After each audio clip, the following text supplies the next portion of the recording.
So two things happen when they aren't necessarily in line with the country policies. First, we believe that cultural differences may exist, but right now we have one unifying banner which brings everyone together. That is the jurisdiction. Each and every individual relate to this because, ladies and gentlemen, this is one thing that is equal for everyone at this point in time. What happens when you entirely make a segregated idea and a world for these sort of people? One, majority doesn't necessarily start accepting the laws that you impose on them or the punishments, because you necessarily drag them into an entirely different code made for the tribal people, which necessarily isn't accepted by the majority or of the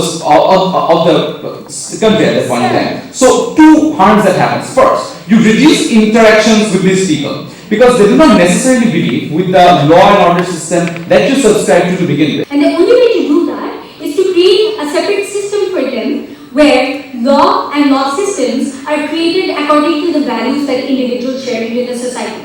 As Wasif points out, that gay rights are passed out into the society because of mainstream acceptance. But understand that in certain states, you do not, gay rights is not established, right? And it's not legalized. The reason is that majority crux of the society does not believe in it or does not feel like these individuals should exert these rights. Which essentially means that if you do create a verdict that of a gay individual versus a majority conservative party, it is more likely that the ruling is going to be in favor of the majority conservative party. Which essentially means that these minority people will not have their voice heard, which essentially means that these minority people will not be able to rehabilitate, which essentially means that these minority people, even if the crime that they did was wrong, will feel like this was a system failure towards them rather than feeling that this is an inherent crime that they did that should be corrected. But even more so, from our side, what did we bring to you today? So, from our side, we told you how law works as a bridge. I'll be taking that later. How law works as a bridge. In nature, they'll be okay with subduing verbal legislation. We think that's exactly the type of things, no thank you, that extremely creates bad laws for these individuals in the longer run. But furthermore, we think that the problem they necessarily identify is not as horrible, which is accepting punishment in the normal courts. We think in normal courts, it's not alien to expect punishment when you do something wrong. We recognize they're not completely familiar with the cultural practices there, but we think law in general has a certain amount of uniformity in every situation. We think that's even possible for them to accept that there. But furthermore, ladies and gentlemen, recognition only occurs through the legal system. It's sort of a weird thing to say from their side of the house, because we think recognition of minority cultures is something which is already quite done well in society and majority as well. The final rebuttal of their argument is that, you know what, you'll have a modern court in these situations which will eventually improve. Problem there is one, this only applies to those minority individuals, which means you restrict that particular court and those rulings to one area. Secondly, society is still different and still doesn't accept those practices, which means even though you might get short-term justice, you never get into society. Thirdly, ladies and gentlemen, we think that these courts are most likely to be bad courts. This is because there is no support for this in general, which means even if your law is still the bad law that you essentially want to talk about, representation will be worse. Which means, ladies and gentlemen, even in that brand of justice, you don't necessarily get justice. But what's worse is, ladies and gentlemen, that you have, in the best case scenario, a worse life still. Because you don't subscribe to the general acceptance of what law is. Which means people are not likely to go on and try to go on and integrate with you. Currently, they have the support, but it is not under a structured system. If something wrong is being done to them, they will have a structured support system that will allow them to voice out their opinion to the majority. Now, moving on, to understand why we think that this is also going to bring some perspective change in the minorities' minds and why integration will then happen.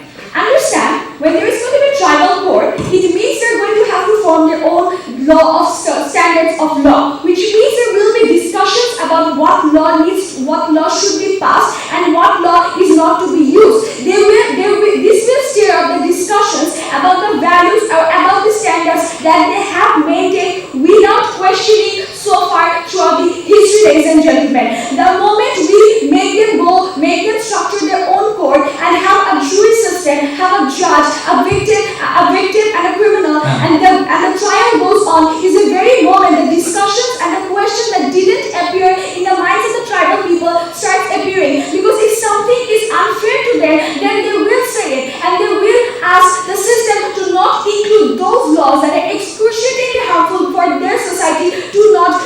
say that rehabilitation still occurs for these indigenous. So this is one of the classes, right? So where rehabilitation takes place better. We believe rehabilitation still occurs for these indigenous communities. Why? Because we have proper representation now, right? Moreover, ladies and gentlemen, what we see is this: that at the end of the day, there is one uniformity between all these communities, right? That you are both seeking justice. However, they completely ignore the rehabilitation of the majority. The rehabilitation, which is perhaps more important at this point in time, because the majority will never realize the type of crime they have committed or why this is a crime to begin with.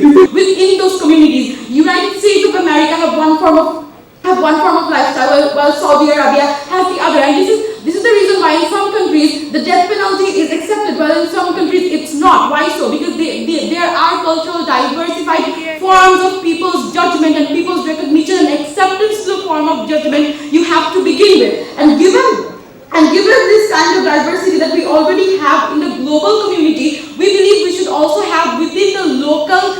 I do not envy the judges. I think both teams won, both teams made very, very cogent arguments. They were analytical, they were fact-based, they were also passionate, and those two things don't always go together, but I think this is a good example of teams which were passionate but were relying on the facts to make their points.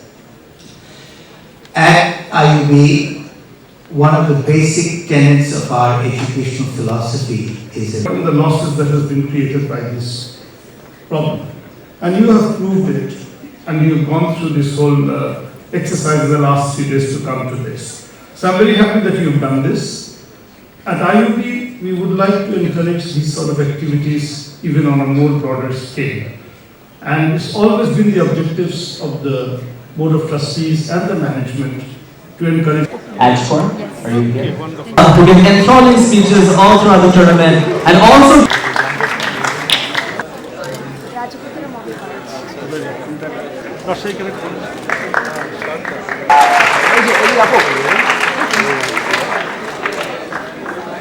Every reckless dream